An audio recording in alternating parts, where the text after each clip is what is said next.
Hey, everybody, this is Ben Bowman. Welcome back to another episode of the Oregon Bridge.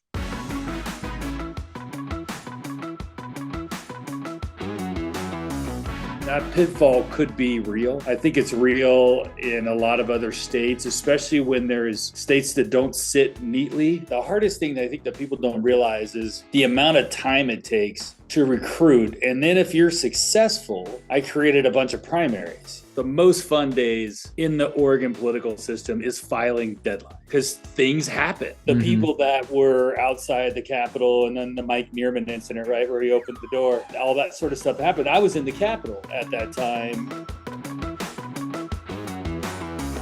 Bryan Iverson, welcome to the Oregon Bridge podcast. Thank you. I do this whenever I bring on guests that I know really well. I always forget. I'm just terrible at remembering how I met people. And I can't even remember if I met you years ago or if the first time we met was in 2022, starting on the campaigns. But that feels like the first time I met you, but I don't remember, honestly. Maybe you remember better than I do. Oh yeah. I knew you when you were just a wee tight, so I obviously go way back with your dad, and I remember seeing you as a kid and stuff occasionally at some events in Bend and things like that you would run around. I believe the first time I met you was when your dad beat Chris Telfer in a primary at the That's party. right. I think you must have been, what, 16? Yeah, that's about right. Around there. So when we first met, but yeah, we definitely would know each other now with our connections, with your dad being a minority leader, you being the chief of his staff or his office, and then you and I, of course, plowing away on the campaigns last cycle together. Yep. So, and it's been Yeah, fun. We had a good session too. I came in late because I was semi-retired, as you know, and then my dad brought me back out of retirement from politics. No, I'm just kidding. I was taking a break and watching my kids at home, and then he came back with an offer I couldn't refuse to try to help him out, and so I got to come in late. You guys built a lot of stuff that worked really well, helped us win some seats, and that really contributed to the very exciting 2023 session, and that's where we really worked side by side in the trenches, communications and strategy and all that stuff. And so that's I really enjoyed the relationship that we've developed and keep it going. So you seem to want to put up with me. So that's always good. Well, thanks, Reagan. I would say I agree. I think that the 23 session, at least for our staff, right, our friends inside the Senate Republican office, and I would say even other staffers in the building. I mean, we really gelled kind of as a group, and it kind of really came together. And of course, I can be partisan enough to say that we own the D's for that long session. We own the walkout. We own the messaging. We kind of owned everything along the way there, and that was pretty fun. It felt like we were in an intense, U.S. Senate race, every day. That's right. And it changed from morning to afternoon, and it was just crazy. It really felt like a campaign every day for like 42 days. Like it was pretty nuts, but it was fun, and I enjoyed it.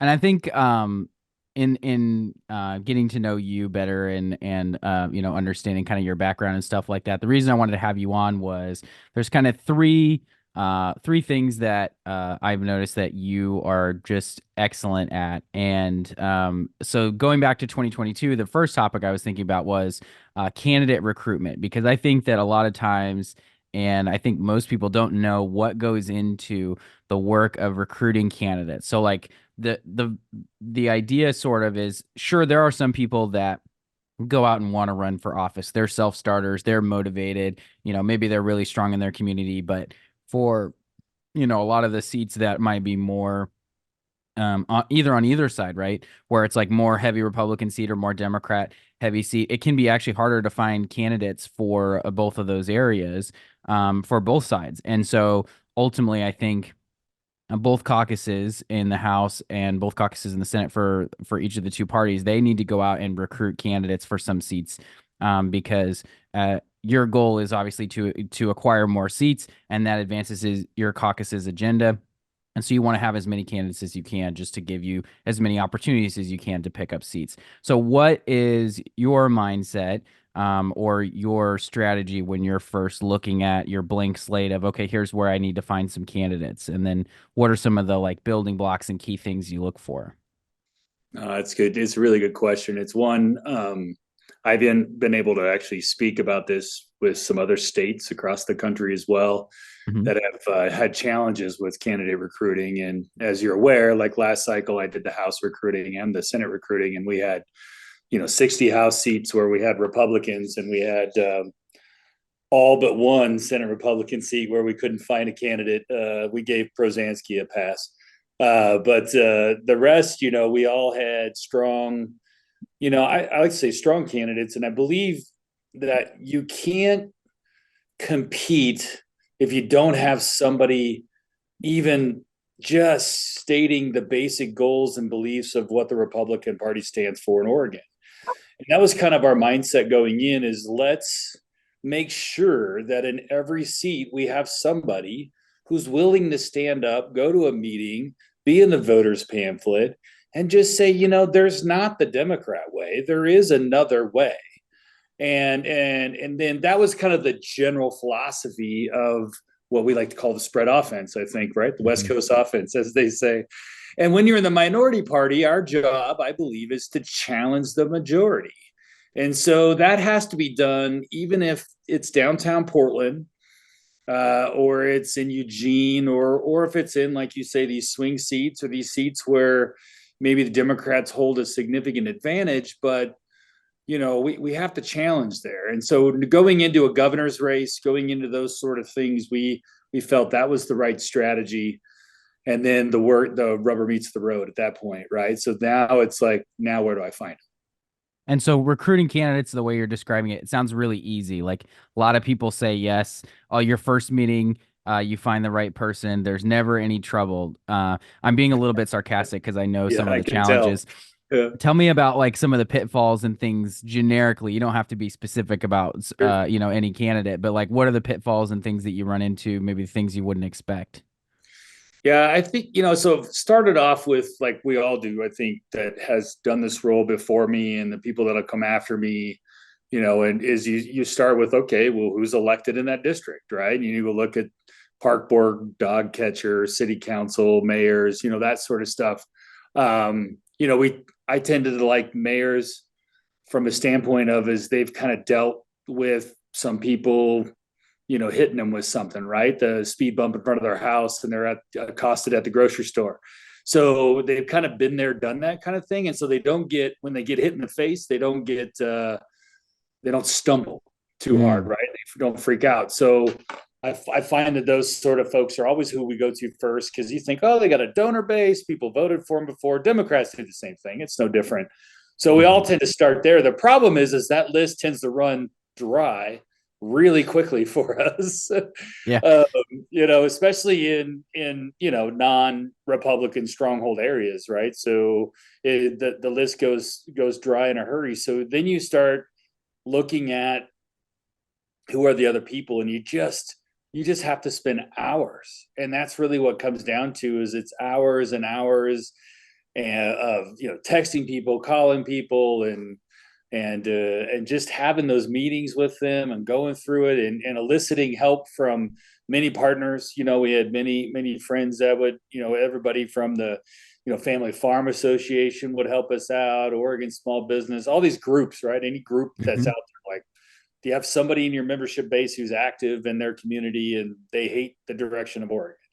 And the pitfalls really come into when you're doing that wide of a spread. So you're looking for basically 90 candidates, right? We have 60 in the House, 30 in the Senate, and actually about 75, because only half of the senators are up. That last cycle was 76. So as you're looking for those people, the pitfall is did you spend enough time vetting them? Did you spend enough time really looking at the district, to who is the best fit for that district? Who's going to pull the right people? Those are some of the pitfalls, I think, when you're running so hard and fast and you're trying to, make it all happen within that March 12th-ish deadline. That does make it difficult. The other thing that I found difficult, and this normally doesn't happen, I think it was a very rarity and I don't know, I think most people listening to this podcast probably knows, that my wife was the House Republican leader, Mm-hmm. and I'm working for Senator Knopp on the Senate side. So I was paid by one and went home to the other.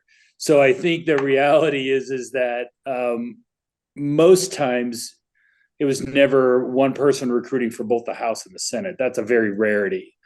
Usually it's somebody chasing down Senate members and somebody chasing down House candidates, and sometimes competing over the same person, right? Because you have two House districts in one Senate district. And I think we were able to navigate that well, but there was definitely a couple of spots where it got a little dicey in conversations with people, because you'd be like, oh, I really want her for the Senate, and maybe that candidate isn't quite as strong and they can go to the House, or vice versa, right? So that was always fairly difficult. But we only had a handful of those races where that was actually the case, luckily. So it was really, we identified the Senate candidates pretty early, and then we were kind of backfilling the House candidates as we worked our way towards deadline. But those two pitfalls are kind of interesting, because what made us successful was that those candidates within those House seats and Senate seats really work together, that they go door knocking together, they do those sort of things. And I think that's the stuff that we were looking for. The two leaders were very well aligned in their direction, and that really helped out a lot. But that pitfall could be real. I think it's real in a lot of other states, especially when there's states that don't sit neatly within, like their House seats don't sit neatly within their Senate seats. They can have overlap, they can have other things. There's some competition there, and we've definitely had it over the years on our side of the party too. Well, and I think when you have, like you said, you have those two House seats that feed a Senate seat. And so, sometimes, usually there's one House member that's been there longer. So if they're of the same party, right, somebody's going to run to take that role, and then the next person becomes the senior House member, and then there's somebody new that feeds in there. I mean, that is, I think, a pretty normal thing is for House members to run for open Senate seats for the most part, right? On both sides of the aisle, normally there's been that's the statesmanship stuff that I think, for the most part, I would say 80-90% of members within both parties, that I've seen, where there is that idea that, hey, if you're the senior House member, you move up. And a few times, a few people like to buck those trends, and just go for it, and things happen, and it is what it is. But it is politics. But I do think the statesmanship stuff is still kind of alive. I hope it is. And I think the goal for that is, like, you're kind of building for your community, or the idea is, like, you're trying to bring people up, follow you, teach them a little bit, hopefully. But you're right. I mean, it's also politics, and so it just gets competitive. And even sometimes when members don't want to have to pick their replacement or whatever, because of, even if they've said they're retiring, they don't love the idea that they're retiring. Stuff. It can get funny sometimes. But really can. And when well, and the funny part is when I was recruiting for the Senate, because I was recruiting for the Senate before I was recruiting for the House. So the first goal when you're recruiting in the Senate is go find a good House member and recruit them to come to the other side of the chamber. So the Democrats do the same thing, and that always creates a little bit of friction, right? When you're out there, especially if it's a competitive seat, and we had so many in 22 that were.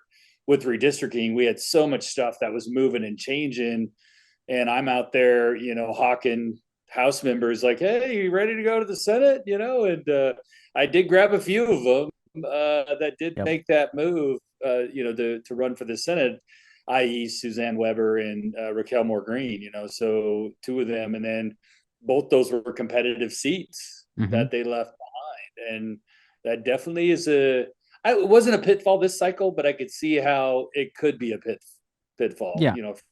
So, Makes but sense. I think we found good candidates to go in behind those people for those House seats. We were able to retain the House seat that Suzanne Weber left there on the coast, and then ultimately, I think Raquel, I would blame that one on redistricting. The Democrats kind of knew that House seat there in South Salem. All you had to do was get that thing over on the west side of I-5, and it was blue. So yeah, things went the way they went, but it was an interesting recruiting process. I think everybody's got a different one. The hardest thing that I think that people don't realize is the amount of time it takes to recruit. And then if you're successful, I created a bunch of primaries because you're sitting there trying to convince people to run and this is important and this is and they're like, and all of a sudden they're on board, and then another you have 4 or 5 different conversations with people within a House seat or a Senate seat, and then 2 of them decide they want to run and they don't want to back down, right? So that's hard, because I think a lot of people think you can just recruit one and then wait for them to make up their mind, but people don't all make up their minds at the same time. And so somebody might be sitting and waiting around for a couple of months, and you want to have a backup plan, right? But the backup plan maybe doesn't want to be the backup plan. So I can see that being a challenge. I mean, when this, Reagan, because it's one of the most fun days in the Oregon political system is filing deadline. Absolutely. Filing day. Like, it's just a blast. I mean, because things happen on that last day that you weren't accounting for. And it's always been interesting. There's always a surprise every cycle. I remember I went down there my first time in 1998, I believe, for that filing deadline, and was hooked ever since. Like you, I kind of popped out of politics for 7-8 years while I was raising my boys and stuff like that, and going to corporate comms. But coming back into it reminded me of those days, back in the late 90s, early 2000s, when you would go down there, and it was just a blast, man. And it was, and it still is. It's just a heck of a fun day. And because that filing deadline is real. And like I said, actually, we could probably a good one to really illustrate this, because I like stories to illustrate. Leader Helfrich now. So Jeff Helfrich ran 2 times before, right? He won 1, lost the last 2, wasn't going to run, right? So it was Democrat controlled. Anna, what was her last name? Democrat. I think it was Anna Williams. Williams, yes. So redistricted, looks about the same. So we're thinking, well, we got to go recruit a candidate. So I go and recruit a candidate, Dr. James Bourne, great guy. We went through the process and all that sort of stuff. About 5 days before filing deadline, 7 days, somewhere around there, Anna Williams quits, decides she's not running again. Remember her and Carm Power and a few other ones, just we're not getting paid enough, and we're resigning. And it was like, and all of a sudden, Helfrich in that point has lost the last 2 elections against her. He was like, well, this is a game changer. And open seat is different than say it wasn't a game changer, right? It's an open seat now. So, and then you tell your candidate you recruited, you're like, sorry, what are you supposed to do? And so and Jeff went on the win, which is great. That was a great pickup for Jeff. I was super excited for him. That district is, I think, moving in our direction. I think those things look well for him going forward, and he's done well. Obviously, he's ascended himself up the leader. So, but it's a really good example of kind of how things there at the end can really be fluid. And and I this might lead into kind of our next chain of thought that you and I talked about before, but you go out and you get people to run, and it's not like the caucus is choosing this person over that person. There was a lot of those primaries we didn't even weigh into on any level. We just said, hey, I'm sorry, there's a couple people running, and I talked to all of them. They both sound great to me, and we just didn't do anything. And I think there's some we did, but that was because we probably weren't involved in recruiting the person that filed. So and it doesn't make that person bad. It just makes we went down this path, and usually those person never called us, or they didn't like what I had to say, or they didn't like what a senator had to say, or the leader on the House side. So that's the reality of it. It can be tough, but you just have to. I still believe, I'll go back to my original thought process, is that we have to challenge in every district. We have to have a voice. We have to be there in every district. We have to just say there is a different way.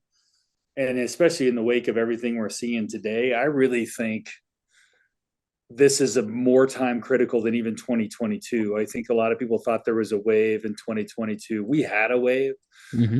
We can get into that a little bit later, but I think we had a wave. It just wasn't this crazy, 20-point wave. It was, a decent 9.5 point wave for us. And we capitalized that on spots where we had effective candidates and came up short in a couple other spots where we had great candidates, and they literally run up against the top of that wave and the surfboard just kind of hit the sand, as they said. But, yeah.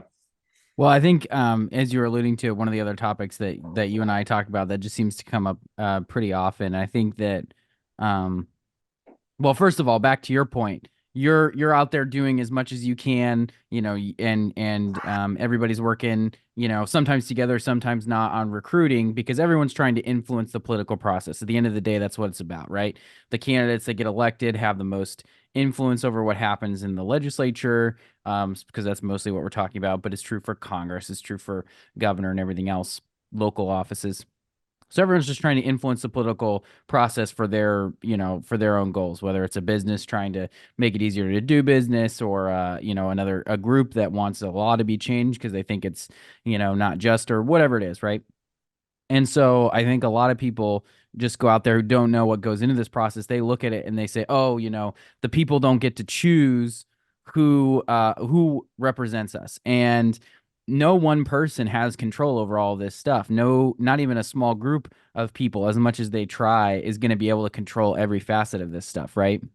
But there are some people out there that feel like that's how it is. And so then you get into this kind of thing where these sort of, I'm just going to classify them as people who are more in the lane of conspiracy theorists, or just haven't done the work to understand what goes into it. And so they have these like extremist views. And so now you have these candidates really, and then these, folks sometimes that try to get involved with the local party to get the influence that they want. And they just feel so far outside of what the mainstream Republican or mainstream Democrat thinks. And you're like, where does this come from? Where do these feelings come from? Where do these candidates come from? Why do they say what they say? Right. And I don't think you and I have figured it out yet. Otherwise we'd be making a lot more money for somewhere else, telling everybody how it works. But I mean, what is your kind of thoughts about where we're at now? Both parties have kind of worked to get more conservative and more liberal. And now it seems like maybe we've gone a little bit as far as we can go without causing a lot of problems. Well, I really think that in regards to the party structures, we've always had a challenge. I mean, I've been involved with, on some facet or another, in and out with the ORP, I think since about 2000 or so. Yeah. That's the Oregon Republican Party, for anyone not familiar with the acronym. Yes, the Oregon Republican Party. I think, I was even Kevin Mannix, when he was chair, appointed me to chair the PR committee back in, I don't know, back in the day. Let's just say that, Nice. right? I was about your age, maybe. So we've always struggled with getting younger people involved. We've always struggled with, it's partly because of the campaign finance rules in Oregon allow most of the money to not have to flow through the party. So independent expenditures, things like that. But also part of it is I think parties in themselves is difficult as we've gotten more extreme. Like if we think we're more extreme, of course, we think both sides are more extreme, I think, on ideology. But those are the people that tend to be involved in the party, right? So you're not going to get, quote unquote, and of course you and I both know I hate the term mainstream Republican. That usually means somebody that wants to turn their back on Republicans. But I think I just think in general, what I see happening is the more local you get, the more partisan things have become on the party structure side, because they don't have that direct connection with, especially if they have representatives that are Democrats and things like that. They don't have that. So they're going to tend to go a further right than they would if you have a representative who's in a purple area or in some of those areas. So I think the natural progression of our party is that we're kind of moving right. And then I think we'll move back a little bit more towards the center, especially if we start talking about economy and taxes and things like that. The social issues tend to move away. I think COVID brought us really far over to one extreme. I think that was a reaction in Oregon that you didn't have that in Texas. You didn't have it in Oklahoma. You didn't have it in Idaho and some of these places where, you already were fully Republican controlled, and they didn't really do a lot of the masking and the other things that really incensed Republicans. Right. Right. So if anything, it was the Democrats who went crazy because they thought they should be locked down and they weren't, right? You almost have the opposite feeling there, which I think is funny. Yeah, I think about Did, and a I lot. think, and I'll remind you, just maybe pop in my head, like it was Yeah. 3 years ago yesterday. We were in special session in Salem, December 21st, 2020. Mm-hmm. When I think my friends on the Democrats, and I like to call them friends when I talk bad about them, they think that was the trial run for January 6th in Washington, D.C., right? That's When we right. had Yes. the Mm-hmm. people that were outside the Capitol, and then the Mike Neerman incident, right, where he opened the door, Yeah. and all that sort of stuff that happened. I was in the Capitol at that time Mm-hmm. with Vicky, and I wasn't doing anything at the point. I mean, it was really special session. I don't even remember what it was about, to tell you the truth. I don't know why Governor Brown called us in. I probably had something to do with the rioters downtown Portland or something, I'm sure. I'm You can probably going look it down up. to But, I'm looking it up on a list right now to see if I yeah, can. but the reality is while you look it up, the reality is people at that time, especially Donald Trump, didn't get reelected. We had all this masking still happening and all this sort of school shutdown stuff. Everything's still happening in Oregon, and people were just angry, and they weren't. I don't think they weren't necessarily angry at even Democrats or Republicans. They were angry at the system, right? Because they believe that Governor Brown and the system failed them, and Mm-hmm. they were going to take it out on anybody they could. And those people that were there at the Capitol, that at our Salem Capitol, they were just angry. I mean, I guess they were probably Trump fans. I didn't know any of them, so just disclaimer that. And what was funny about that one, and I'll deep dive, and you guys can. There's a video that I filmed from Vicky's office at the time where they were breaking through the windows, and it's up on most of the Coin News and all those ones. They picked it up when I sent it out, but it was crazy because it was only legislators allowed in there, Right. and spouses basically, or significant chiefs of staff. And so and there was like 2 cops in the whole building. Mm-hmm. State troopers. This is before metal detectors. So Yeah. I had my concealed carry. So I had my weapon on.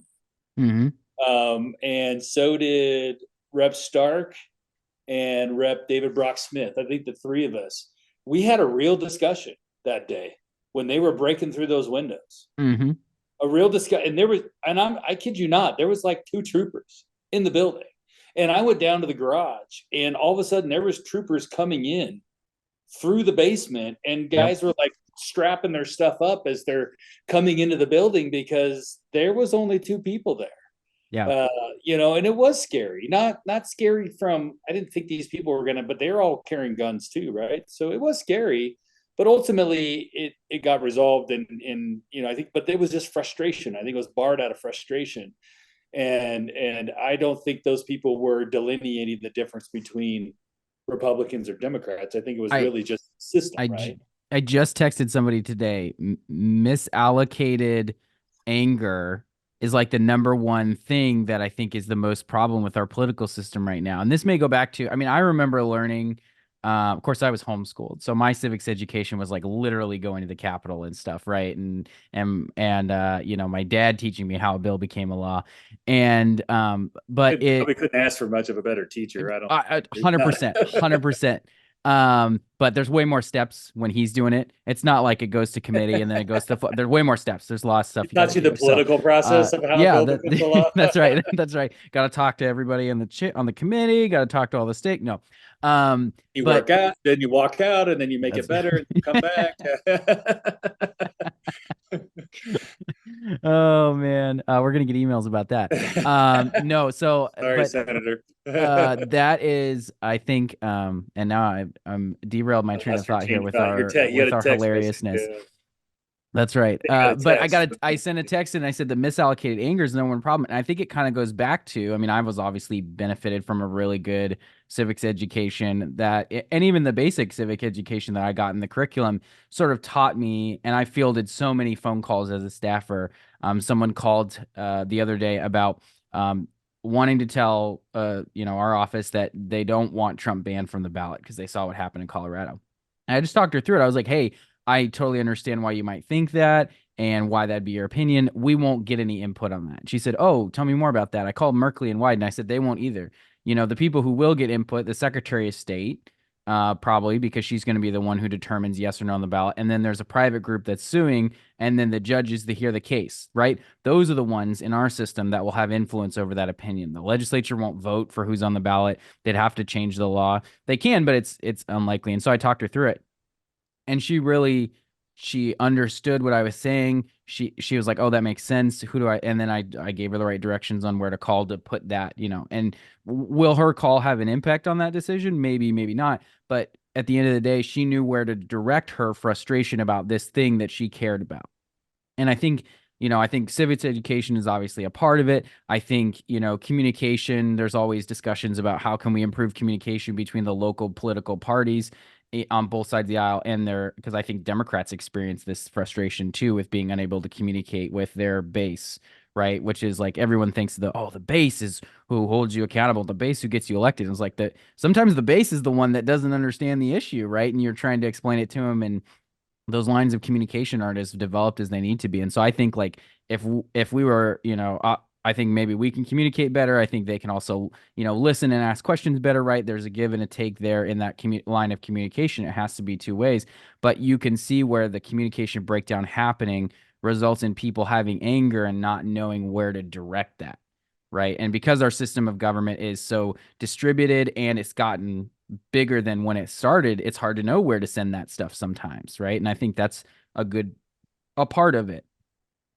I think you nailed it. I mean, I really do. I think that the frustration where people go when they're frustrated and they see something that they're upset about, and they want to complain, and they want somebody to listen to them, right? And then if they don't get any feedback, they're just going to keep going until they find somebody to tell them. And I think you gave that person great advice, right? It is the Secretary of State. I mean, there's really nothing. Yep. There is something, but nothing right away that's going to happen that's going to change that. I think that's a very interesting dynamic with President Trump. I think once you try to drown out democracy, though, I think that's going to backlash in Colorado. And if I was helping out the Colorado Republicans, I would just be, you've now just, created a great thing to hammer your friends on the other side over by drowning out democracy, by not even allowing somebody ballot access. Measure 113, kind of like that. But I think that's the end of the day. Is I do believe that the voters should vote. The voters should vote who they want to represent them. Yep. And I always felt like, me growing up learning civics, and even, I have a political science degree from, the People's Republic of Portland State. And even there, having that ability to vote was felt like it was a responsibility. And I think if you get the government that you deserve, so if you vote for that government, if you vote for that state rep, that city councilor, that mayor, you should take pride in who you voted for and also hold them accountable, right? So you should be able to vote for that person, and all this other stuff that we're trying to do, block this person, not let that person on there. The reality of, like, I'll bring it back to the state level, because the Trump stuff, he's only going to get blocked in states that aren't going to vote for him anyway. So it's not going to matter. But it becomes a good wedge issue for the local guys. I think the Democrats are reading that one. If I were to tell them, I think it's a dumb idea. I think that, that's not good for your middle. Almost if you're the middle, trying to get the middle voter, the soccer mom, I think you'd rather have Trump on the ballot. I think it probably helps the Democrats more than hurts them. But regardless, I'm not here to help Democrats win elections. But I think that on a state level, bringing it back just real quick on Measure 113, we don't need to talk on that too much, but most of the time you're going to get senators from a red district that is going to vote another Republican, and so it doesn't really matter. So at the end of the day, let your voters hold the blue, the Democrat senators accountable and the Republican senators accountable. If they want them to walk out, then so be it, right? I mean, change the quorum laws. They didn't want to change the quorum laws because, that was going to be slightly harder to pass. And I believe somehow they wanted to punish us. and I think they miscalculated resolve on a certain level. And I think people are there to represent their district, and if you come from a plus 30 Republican district and there's a walkout opportunity on the table against something that you just find morally heinous, why would you show up, when you have that ability? And I think that's where I think the cross section of the far right extreme side kind of gets into us, right? When they really start to really dive into that hard stuff, because the 98% of the other bills we probably figured out, right? You find some, you may not like them, but you're like, we'll figure it out, but really came down to, I don't know, you probably know better than me, you're the legislative expert, but I was probably, 5 to 10 bills really that seemed like there was major negotiation happening the last week of session. So yeah, and I think some of that was too, like some bills did get delayed and killed just because of the lockout. There wasn't time to deal with them, and they'll come up in future sessions, so that shortened it a little bit. But yeah, I think overall probably not more than 20 or 30 key bills in an entire session that people are really have any sort of serious heartburn about from start to finish. And of course there's more, but a lot of those die in committee, right? delay is a strategy too. And delay is a strategy. It's 100% there. It's so funny because it's, and I'm sure people have heard this over and over again, but then again, you and I and others talk about all this stuff, but not on a podcast. So I want people to hear the same arguments. Yes. Of course, came up during the previous walkouts that, Kate Brown and Pierre Courtney all talked about walkouts were a legitimate strategy when they were in the minority to delay things they hated, like Republicans passing redistricting maps they didn't like, right? That was morally reprehensible to them, right? And it was like, if that's the issue they chose and agreed upon, then that was the issue, and voters, get to determine those things at the end. And I agree with you on that. I think if there's a candidate, and I won't be specific about candidates, but if there's a candidate who gets convicted, might be a different story. And it's the 14th Amendment or whatever. It's not the 14th, but one of the amendments. Yeah, it's a subsection of the 14th Amendment. Yeah. They're suing under, right? There's a little bit discussion, but right now it's only been applied to people who were seditionist Confederates, right? And so it's like, does Civil that War apply? stuff. I mean, it's So that's the question the Supreme Court would probably have to answer at that point, right? And now you're talking about interpretation and all that stuff, but which I love. I mean, I'm not a scholar by any means, but I think that idea, for people who love the Constitution, seeing these pieces that were put in there getting challenged in Supreme Court it is interesting. I think there is something to it. I mean, if he is found federally, whether it's Georgia or one of the cases that worked through and he's actually guilty, right? Mm-hmm. I do find that interesting is how does that play out? And yeah, but that's our system of government, and ultimately that should be done peacefully. Like, let the checks and balances work. Yeah, I think so. I mean, we've seen it with let's go back to our state, right? Measure 114 that barely passed, because people, what's funny about it, and this is what I was like, so somebody on their ballot voted on Measure 113. They voted, 65-35 or so for Measure 113 to not let senators run again or representatives. The next one was Measure 114, which was the gun control one, which barely passed. Barely passed. Mm-hmm. I don't know, 10,000 voters, 20,000 voters. It's like 50.5% to 49.5%. That's crazy. So they literally went to the next. So they voted yes, and then went to the next thing, and it was split. And then the Supreme Court, the Circuit Court, after it got sued and everything, said, hey, this is unconstitutional and blah blah blah. So I think what we'll find is hopefully is you won't see the activists on the left, come back and try to just put in a 114 that we killed last session, and then they'll just bring in their own version because they didn't like what the court said. It's like, well, go back and rewrite your measure, put it back on the ballot, and try again. Find the things that were unconstitutional. And I find that what I don't like about Oregon and another one that we walked out on, right? Short session 2020 cap and trade. Yeah. I think the great example of that one was it got nullified, the executive orders. Kate Brown, so they come back, Vicky walked out, my wife walked out. She was in undisclosed location. They were And pretty newish to the legislature right at that point, or yeah, she'd yeah. served She one was only term. there probably 6-7 months at that point. Yeah. First session, Oh my you goodness. know, and all of a sudden she's called me one night and she's like, I'm out of here, Shelly, Christine, and blah, blah, and a few other people that remain unnamed, but we're heading out of here. And they're in trucks and they're, heading south. Like, this is when they actually ran away, right?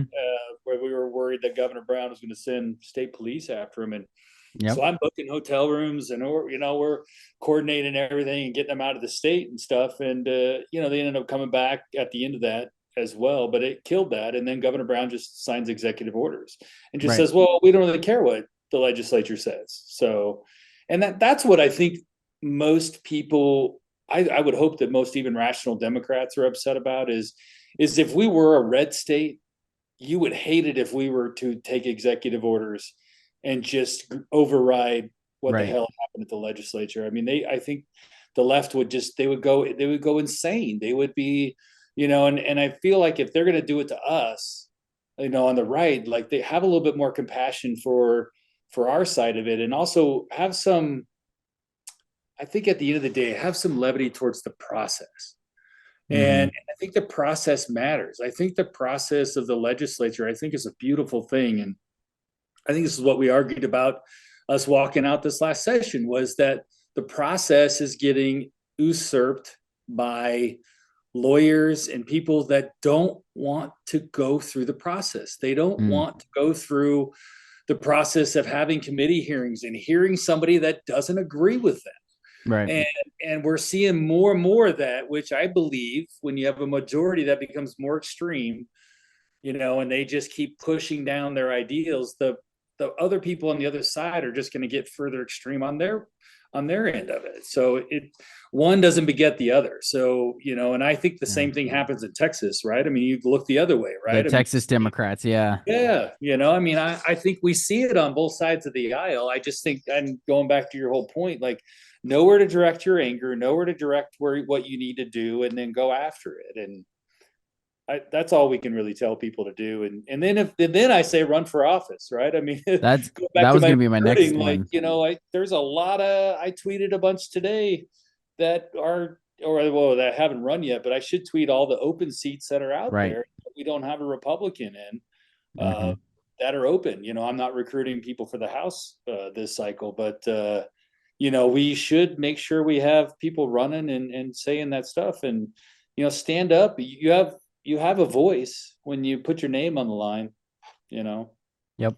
And I think and I think that's the hard part too, is it's like, do you want to run and be part of the process and standing for your values, or there are some of these that take a strategy in different seats where they run and they're there to attack Republicans and they're supposedly running as a Republican. And it's like, I get it. I've, been in primaries. You and I have both done primaries. A lot of people have done primaries, and you get that. And at the end of the day, it's like, we have different visions. We're going to disagree about whatever the things are, or maybe we agree on 90% anyway, and we're still doing the primary. What's the point? Well, sometimes it's just a different, it could be a local issue, could be something else. But at the end of the day, then the voters are picking. And if you're going there and you're going to run and your only goal is to attack Republicans and not even the Republicans you're running against, and then you get blown up in your election, it's like, maybe you should take a message away from that your message is misdirected. And I think that's the other thing too, is it's like, there's a lot of people with misdirected anger, and then there's a few who I think are just bad actors, who they're trying to deceive people. They're trying to use this process, become famous. It's pretty easy to access the ballot in Oregon. So a lot of people do it, some for the right reasons, some for the wrong reasons. And so you have these people who are out there just lobbing bombs for nothing, and they're not trying to contribute anything. And I think that's where I get frustrated. I bet you get frustrated with that. And those people just need to go away. They need to get a hobby. You know what they want? They want attention, Reagan. They're not even running. They actually not even, most people that I've seen run for office that I've recruited or talked to, a lot of the times it's people that email and say, hey, I want to run for office. And I'm like, hey, that's great. Where do you live? And we start talking about it, and they, they're frustrated about something within the political system that they want to run for office. And there's got to have a basis, right? And the people that want to run just so they can have attention, just so they can gain another 10 Twitter followers or another, go on Facebook and rant. And if they don't get attention from the left because they run in districts that are super far left, and you could scream fire in an auditorium and nobody'd run away, right? So and then what they do is they've said, well, geez, if I can't get attention that way, I'm just going to turn and attack Republicans. And we found that, we talked earlier about the ORP, and it's always been a constant issue with the ORP is this idea that as soon as somebody ascends to becoming chair, then everybody starts attacking the chair. And it's like anytime, Leader Canode became the leader, then all of a sudden people attack him for the decisions he makes. And the same thing on the House side. Like we're focused on, and we've always been, and this, and everybody, and the guys that came before me, girls that came before me in my role, and I hope ones that come after, we're focused on one thing, and that is majority. Because we can't change a single thing until we have majority. We can water things down, we can make things better, we can kill some stuff, we can try to hold the line, we can message this, message that, but it doesn't happen overnight, and how it happens is that we all get in the same boat, we grab an oar, and we start oaring. And if you're not in the same boat with us oaring, then you're kind of more my problem than you are, my friend. And so we either need to throw you out of the boat, or go find your own boat. And the problem is there's been a few of those people out there. There's been a few groups that they've literally made a living off of just attacking Republicans. Yeah. And going, because it's their business model.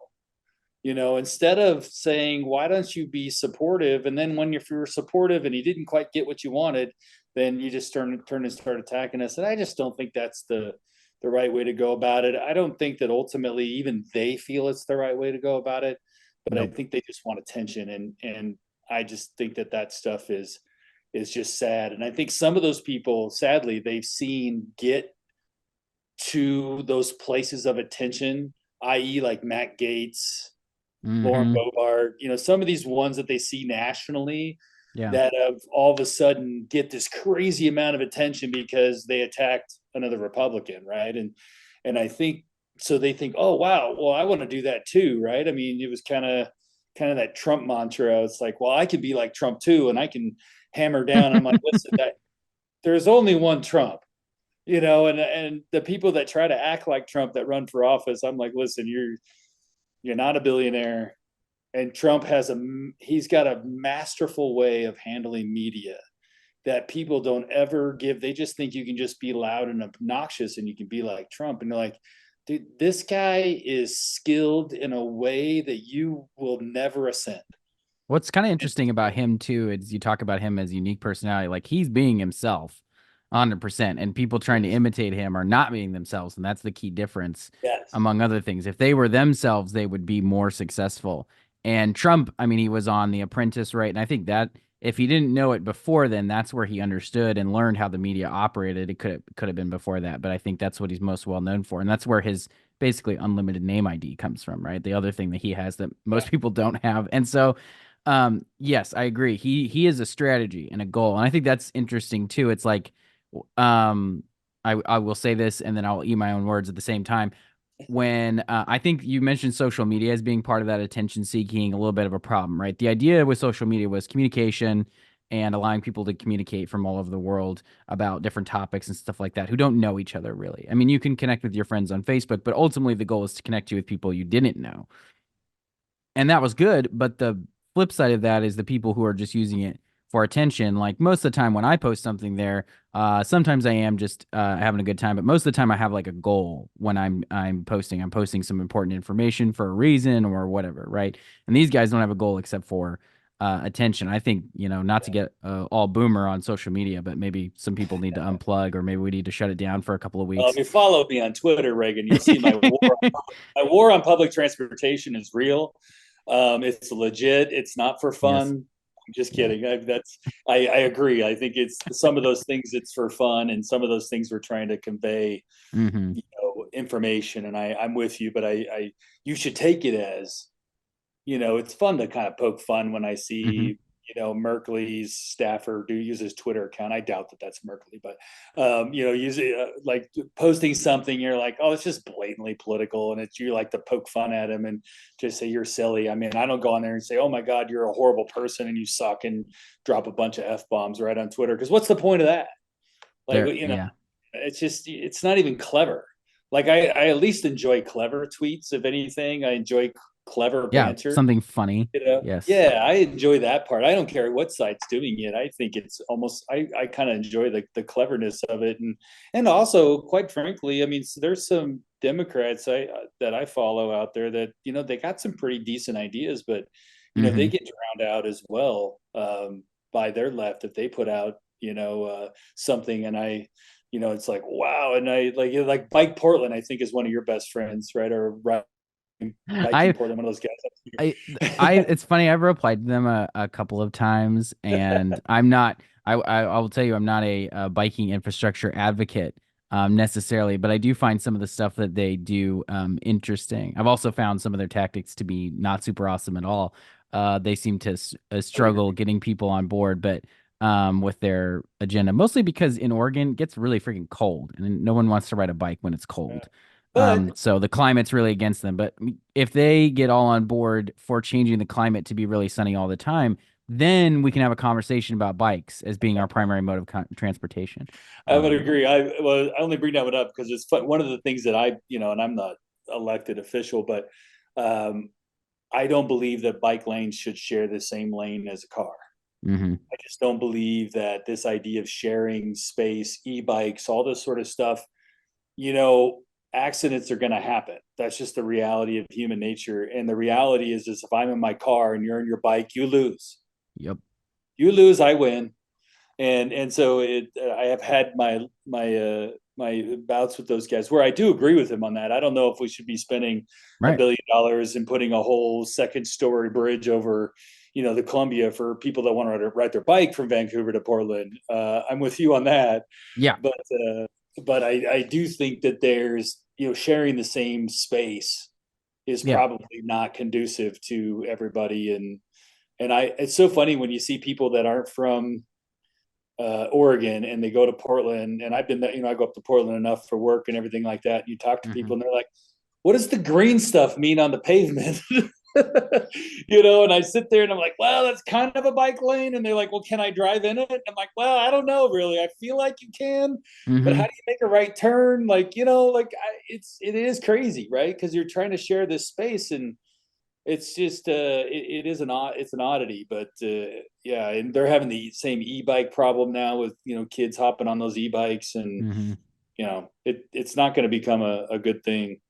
Yeah, you've got the Mac, and in Portland, you've got Max trains. You've got some actually separate, different kind of like trolleys that are a little bit like the Yeah. Max. You also have regular buses. You also have cars. You also have, large freight that's trying to move through Portland. You also have bikes. So trying to layer all these did I say trains already? I don't know. Yeah. Well, Layer them we all on both know top of that each other. public transportation is really just homeless transportation. So it's a way for people they can move the homeless people from Gresham to Hillsborough to the different areas to get free stuff. So I'm not a fan of public transportation. I think that it's not safe. You should not be on it. You should, and if you want to join my war against public transportation, I think there was a time I used to ride. I lived out in Gresham where I grew Hmm. up, and I rode the Max train to Portland State every day and home, and Yep. I'd sit on there and do my homework and stuff, and it was great. And I, man, you'd be hard pressed. What was even what those reports that like every train had fentanyl in it? I mean, it's just Meth. crazy. Like, Yeah, most of it's not 90 or safe. 100% tested positive for meth, and then some for fentanyl too. It's just and it's like it could be the facilitation of the public transportation. I mean, I think you have again, it's a change in ideology where the goal is no longer the transportation, the goal is to eliminate the car. And so they've lost their focus. And if they were focused on operating just a really positive train experience 100%, I have no doubt there are people working public transportation. That's their goal. But the leadership of it and the people who want to fund it and stuff like that, their goals, I think, are the problem on that front. It's so funny that we ended up on public transportation. But at Bryan G. Iverson on Twitter, right. If you want to take a look at his many hot takes on public transportation, some of which I agree with. Not all, right? Yeah, maybe not all of them. I don't know. I just didn't want to blanket approve. Blanket approve on all of them. We do sometimes. The last topic, we got a couple more minutes. We're at almost an hour, I think. I had to restart my computer, so we didn't start at 1. And I've been getting on Bowman, who isn't here because his podcasts are too long. And now here I am finally with I've brought one of my best friends on the podcast, and now I understand Ben's problem. So Ben, I'm going to eat my words there on that one. I mean, Ben's lucky he's not here. I mean, if Ben was here, I'm sorry to step on him, but if Ben was here, I mean, we'd probably be here for 2.5 hours, and I know I'm not sure he can handle my heat that I'd bring. Ben's political career would be over. There'd be so much footage of this, he wouldn't be able to run again for sure. Ben, I'll just tell Ben this, and he'll hear it when the podcast airs. I think Bryan, you might be the first podcast of the new year, so we're a little bit ahead of the game finally. We're recording this on December 22nd right now for all our listeners, so it's not New Year yet, but we're pretending it is for radio time. But Ben, this is what you get for not answering my phone calls as much as you used to now that you're important. So now we're gonna take shots at you. But well, I think I'll say this about Representative Bowman is I think he's obviously, I would put him in the liberal camp, right? But I think he's I think he might be a liberal. I got to check that out. I'll double check it. I think he's thoughtful. I think he's pragmatic. I think he listens. I mean, it doesn't mean that he's going to agree with things that the other folks say, but I know that at least, in my seeing him through the Capitol, he's always been super pleasant, super nice. And I think that he has got some interesting takes on school boards. And that sort of stuff that I think even us would agree with on the right. So there are, there's ways, right? We're not going to agree on abortion. We're not going to agree on guns and stuff like that. The kicker Ben wants to steal. Yeah, well, too bad. Not getting the kicker. 2/3 vote. It's not happening. That's right.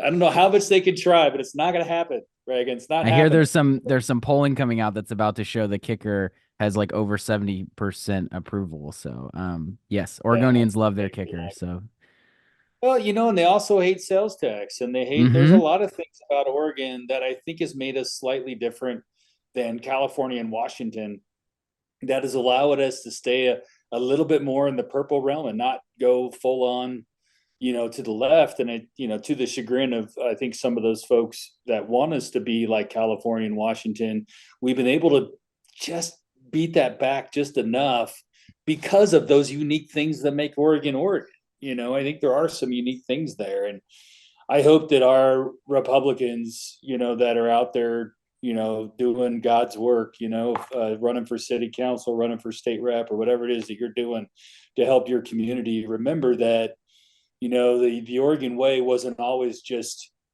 Democrat policies. I mean, it wasn't just the bottle bill, it was a lot of these other things.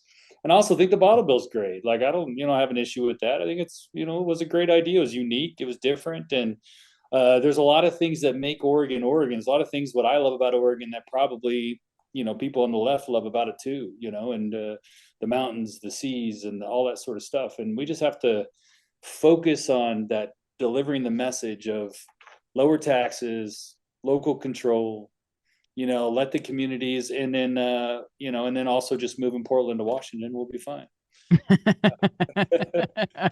That is I agree. There's no need for Greater Idaho, just lesser Oregon. A lot of people who don't like Greater Idaho, you'd think, oh yeah, we're safe from that. No, they just believe in lesser Oregon. So we'll see on that one. But somebody who lives in the Greater Idaho, it's not a horrible idea from my perspective, but sure.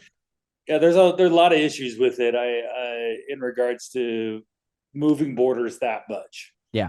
That would be pretty dramatic. There'd be a lot of issues with it. I don't know, but what it does is beg the discussion of, the rural urban divide, which is real, all those sort of things, that we fight about over here in Eastern Oregon and stuff. But the reality is fine. But the reality is that the divide has gotten bigger, not smaller. And I wish our friends in the Valley, where most of the Democrats reside, would understand that just because you like it that way doesn't mean that I have to like it that way. Right. That's the problem. Yep. Yeah. Well, I think we'll just end it here. I don't know, Brian. I wanted to. My last topic was branding and stuff, but I feel like that's like a whole separate podcast. Republicans and branding. We can do another one. So I'll have you on next time, and we'll talk about like candidate branding and stuff like that. Because you've done. I mean, you alluded to it. You've done so much marketing and stuff like that, both for corporations and candidates. And I think that like. Politics, so much of politics is just like communication and marketing, and I think people don't understand that part of it either. So we'll do another one of those sometime next year. That'd be great. Yeah, it'd be great to talk about branding. I think it's really the reality for most candidates that are out there, and whether you want to just run for office or you want to eventually run for president, you got to be thinking about your brand from day one. So that would be more fun to talk about, and maybe we can get Bowman on that one. And then I bet he'd love that one. We can stay off of the hard politics stuff and just talk about political branding, and even have some examples to talk about what's good and what's bad. That'd be even more fun. I did this before. Once I started working in politics again, it got a little bit iffy, but I used to rate people's logos, and everybody loved that except for like the people's logos I was rating. And the designers, they didn't love that as much. So we'll do that. So you hear that, Ben? We're going to create a safe space for you to come in here and talk with us.